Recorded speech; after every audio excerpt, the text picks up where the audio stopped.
নমস্কার, আমি ডক্টর সুদীপ হালদার, আমি ক্যান্সার সার্জন।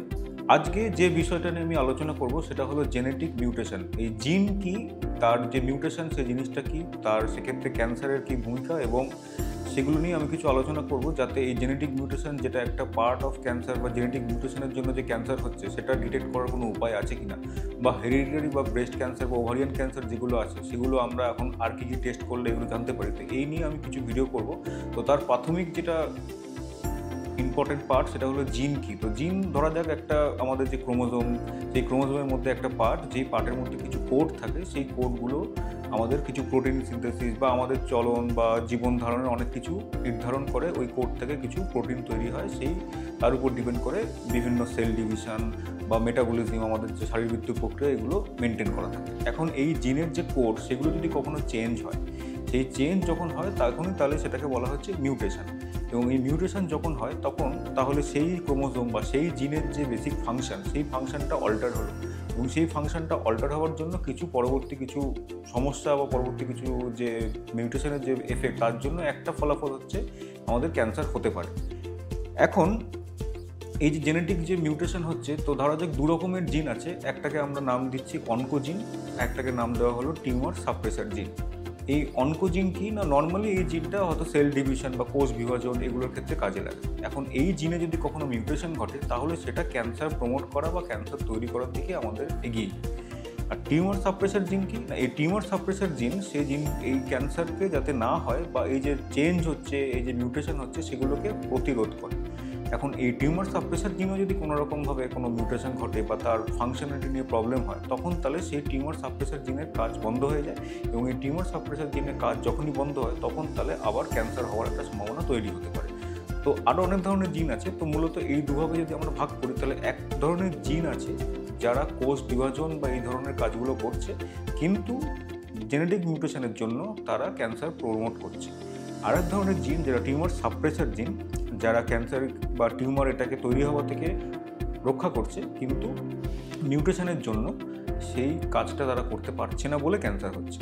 এখন এই মিউটেশন কেন হয়? বিভিন্ন কারণে হতে পারে। কিছু এনভায়রনমেন্টাল ফ্যাক্টর, যেমন রেডিয়েশন বা যে এক্সট্রা টেরেস্ট্রিয়াল রেডিয়েশন বা স্মোকিং, পলিউশন, এগুলো সব কিছু মিলিয়ে একটা মিউটেশন হতে পারে। এবং অনেক সময় যখন কোষ বিভাজন হচ্ছে বা অন্য কোনো ফিজিওলজিক্যাল যে শারীরবৃত্তীয় কাজগুলো হচ্ছে, তখন ওই সময় কিছু free radical injury, free radical কি এটা নিয়ে আমি অন্য সময় ভিডিওতে আসবো। তো এইগুলো থেকেও কিন্তু জেনেটিক চেঞ্জ কিছু হয়, এবং এই চেঞ্জের পরেই কিন্তু জেনেটিক মিউটেশন হতে পারে। এখন এই জেনেটিক মিউটেশন হওয়ার জন্য জিনের যে বেসিক কাজটা ছিল সেটা যখন করতে পারছে না, বা সেল ডিভিশনের পরে এই মিউটেশনটা ক্রমাগত বাড়তে বাড়তে বাড়তে বাড়তে একটা টাইমে কোষের একটা আনকন্ট্রোল একটা ডিভিশন হচ্ছে। এবং এই আনকন্ট্রোল যখনই ডিভিশন হচ্ছে, তখন থেকে কিন্তু সেখান থেকে একটা ক্যান্সার বা টিউমার এগুলো তৈরি হওয়ার একটা প্রবণতা তৈরি হচ্ছে। তো এখন এই জেনেটিক যে মিউটেশন, এটা ডিটেক্ট করার বিভিন্ন রকম টেস্ট বা বিভিন্ন রকম উপায় আছে। সবার ক্ষেত্রে এটা দরকার নয়, কিন্তু অনেকের ক্ষেত্রে দরকার পড়তে পারে যাদের ফ্যামিলি হিস্ট্রি রয়েছে। যে ফ্যামিলি হিস্ট্রির মধ্যে ফার্স্ট ডিগ্রি বা মা বাবা ভাই বোন, বা সেকেন্ড ডিগ্রি তাদের যদি কখনো ক্যান্সার থাকে এবং বংশানুক্রমিকভাবে যদি কোনো ক্যান্সার থাকে, তো সেই ক্যান্সারের ডিটেকশনের জন্য এই টেস্টগুলো অনেক সময় দরকার হয়ে পড়ে। তো কিছু জেনেটিক মিউটেশন আছে যেটা ইনহেরিটেড, মানে মা বাবা বা এই বংশানুক্রমিকভাবে পাওয়া। আর কিছু হচ্ছে সোমাটিক, মানে আমাদের জীবনকালে বিভিন্ন কারণে হোক, স্মোকিং হোক বা লাইফস্টাইল ফ্যাক্টরস হোক বা এনভায়রনমেন্টাল কোনো ফ্যাক্টরের জন্য সেই মিউটেশন হয়ে সেখান থেকে একটা ক্যান্সার বা কোনো কিছু ডেভেলপমেন্ট হচ্ছে। তো ইনহেরিটেড একটা ধরনের জেনেটিক মিউটেশন আর একটা সোমাটিক জেনেটিক মিউটেশন, এগুলো থেকেই কিন্তু পরবর্তী ক্ষেত্রে ক্যান্সার হওয়ার একটা সম্ভাবনা থাকে। কিছু কিছু ক্ষেত্রে আমাদের এই জেনেটিক মিউটেশন টেস্ট আমরা করতে পারি। তার মূলত দুটো কারণ।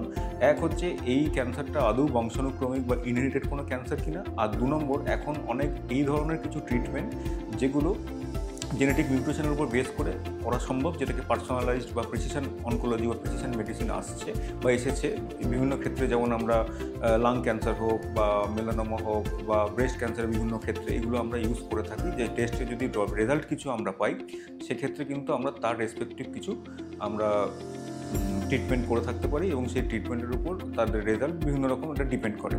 তো এই কারণেই জেনেটিক মিউটেশন টেস্ট করা হয়। কীভাবে সেই টেস্ট করা হয় বা কী ধরনের জিন বা জেনেটিক মিউটেশন কমনলি আমরা দেখতে পাই বা পরিচিত, সেগুলো নিয়ে আমি পরবর্তী অন্য ভিডিওতে আসবো। কিন্তু আজকের এই ভিডিওর যে মূল বিষয় ছিল সেটা হলো জেনেটিক মিউটেশন কী। তো তো আর এর সঙ্গে ক্যান্সারের রিলেশন কী এবং এটা টেস্ট করে কিন্তু এখন জানা সম্ভব বিভিন্ন ইনভেস্টিগেশনের মাধ্যমে যে কীভাবে এই জেনেটিক মিউটেশন থেকে আমরা ডিটেক্ট করতে পারি। তো আশা করি জেনেটিক মিউটেশন সম্বন্ধে আমি বোঝাতে পেরেছি। যদি জেনেটিক মিউটেশন নিয়ে আপনাদের কোনো কোশ্চেন থাকে ডেফিনেটলি আমাকে লিখে জানান, আমি তার অন্য সময় পরবর্তী ভিডিওতে সেটা নিয়ে আবার আমি আলোচনায় আসবো। নমস্কার।